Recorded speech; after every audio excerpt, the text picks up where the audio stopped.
Hello, and welcome again to Living English, where we learn how to speak English for work, travel, or study. In each program, we look at a short drama, then practice our English.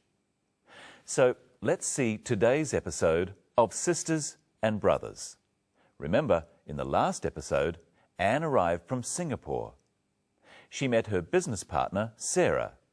Now, she's checking in at her hotel.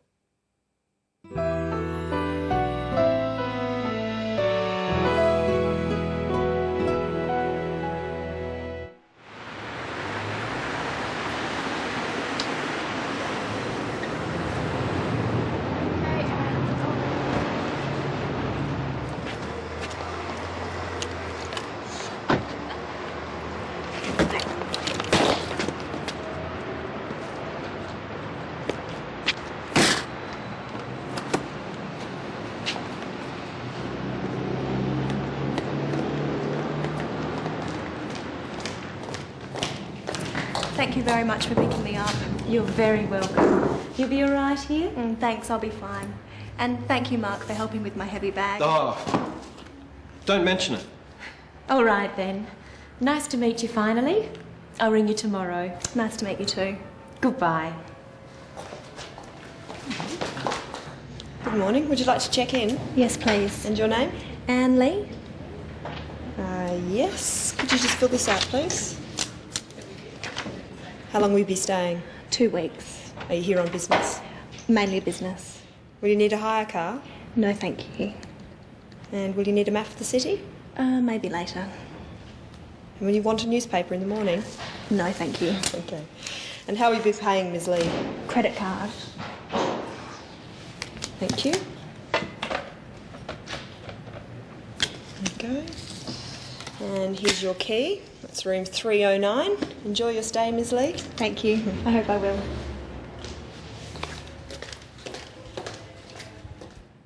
In that episode, we saw how to say thank you and how to reply. Let's have another look. Thank you very much for picking me up. You're very welcome. Anne says, thank you very much. This is a polite way of thanking someone. Try saying, thank you very much for picking me up with the clip. You're very welcome. Thank you very much for picking me up. You're very welcome. Sarah says in reply, you're very welcome. This is a polite reply. Try at home with the clip. Thank you very much for picking me up. Thank you very much for picking me up. You're very welcome. You're very welcome, or just you're welcome, is what we usually say when someone thanks us. Your is short for you are. You are welcome. Now listen for how Anne says thank you to Mark. And thank you, Mark, for helping with my heavy bag. Oh, She just says thank you. There's another way of saying thank you for everyday things. Listen carefully. You'll be all right here? Thanks, I'll be fine. Anne said thanks to a polite question. For small things like this, we just say thanks. In our next clip, listen for what Mark replies when Anne says thank you. And thank you, Mark, for helping with my heavy bag. oh, don't mention it. Mark says, don't mention it. He's politely saying that Anne doesn't need to say thank you. Don't is a way of saying do not, and mention means say. Now try saying it yourself. And thank you, Mark, for helping with my heavy bag. Oh, And thank you, Mark, for helping with my heavy bag. oh, don't mention it. In that episode, we also saw how to say goodbye. Nice to meet you too. Goodbye. She says goodbye as she leaves. It's a formal way of saying that you are going. Practice saying goodbye with the clip. Nice to meet you too. Nice to meet you too. Goodbye. When you get to know someone a little better, you can say, "See you later." Practice saying this after me. See you later. See you later. Now, let's look at how to ask questions about what you're going to do. How long will you be staying? 2 weeks. How long will you be staying? We use the word will to ask about the future. Now listen to another question that uses will to ask about the future. Listen carefully. The hotel clerk speaks very fast. And will you want a newspaper in the morning? Here's another question from the clerk. And will you need a map of the city? And here's another one. Will you need a hire car? All these questions are about what Anne will do in the future. They ask about her plans. They ask about what she intends to do or what she is going to do. For example, the question, "Will you need a hire car?" is asking about the future, about what Anne might need in the next few days. Now listen carefully in our next clip for another use of will to ask about the future. Thank you very much for picking me up. You're very welcome. You'll be all right here? Will you be all right here? Sarah wants to know how Anne will be in the next few days while she is staying at the hotel. In the next clip, see how the word will is used when you are not asking a question. And here's your key. That's room 309. Enjoy your stay, Ms. Lee. Thank you. I hope I will. Anne replies, "I hope I will," to the clerk, telling her to enjoy her stay at the hotel. She hopes that in the future she will enjoy staying at the hotel. If you are not asking a question, you use the word will after words such as she. She will need a hire car. I will need a hire car. And you will need a hire car. These sorts of words, I, she, you, are called pronouns.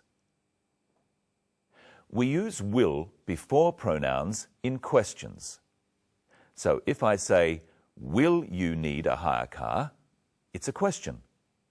Listen to the difference. Will you need a hire car? You will need a hire car. Can you tell which one of these is a question? Will you enjoy your stay?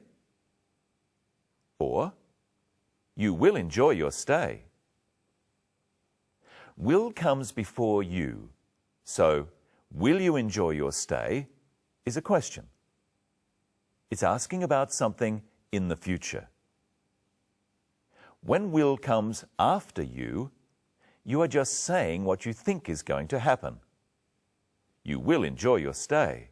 And here is Michelle. Hello, Michelle. How are you? I'm fine, thanks, Brenton. Hello, everyone. What will we talk about today? We'll talk about how to pay for things and more about the word will. Now, Brenton, you're going on a holiday to Fiji. I am? Let's pretend. I've brought some things here. Ask me if you'll need them, and you ask at home too, using will I need. Remember, it's hot in Fiji and there's lots of beaches. All right. Sunscreen. Will I need sunscreen? What do you think? Yes, you will. Traveller's checks. Will I need traveller's checks? Yes, you will. Sunglasses. Will I need sunglasses? Yes, you will. Teddy bear. Will I need a teddy bear? No, you won't. I might. Now you answer the questions. Will he need sunscreen? Yes, he will. Will he need sunglasses? Yes, he will. Will he need a teddy bear? No, he won't. Oh. Now, let's look at the scene where Anne pays for her hotel room. How does she pay? And how will you be paying, Ms. Lee? Credit card. Anne pays by credit card. How else can you pay for things? Well, you can pay in cash. So we say you pay by credit card or in cash. How else can you pay? Well, you can often pay by EFTPOS. EFTPOS stands for Electronic Funds Transfer at Point of Sale. You use your ATM card for this. And you can pay by cheque. In America, it's spelled differently. So we say you can pay in cash, by credit card, by EFTPOS, or by cheque. Practice saying by credit card with the clip. And how will you be paying, Ms. Lee? And how will you be paying, Ms. Lee? Credit card. Did you hear what the clerk called Anne Lee in that clip? Listen again. And how will you be paying, Ms. Lee? Credit card. She used her formal title, Ms. Lee. What's your formal title, Brenton? My formal title is Mr. Whittle. Men are called Mr. We say Mr. before our last name. My full name is Brenton Whittle, so I'm Mr. Whittle. So the Mark Taylor in our film is Mr. Taylor. Yes. And are you Ms. Crowden? I might be. I might not be. What do you mean? Women can be called Ms., Miss or Mrs. Well, they all sound like each other. Yes, but they're different. You can only be called Miss if you're not married and Mrs. if you are married. Are you a Miss or a Mrs.? I like to be called Ms. Any woman can be called Ms., just like any man can be called Mr. Practice these after me.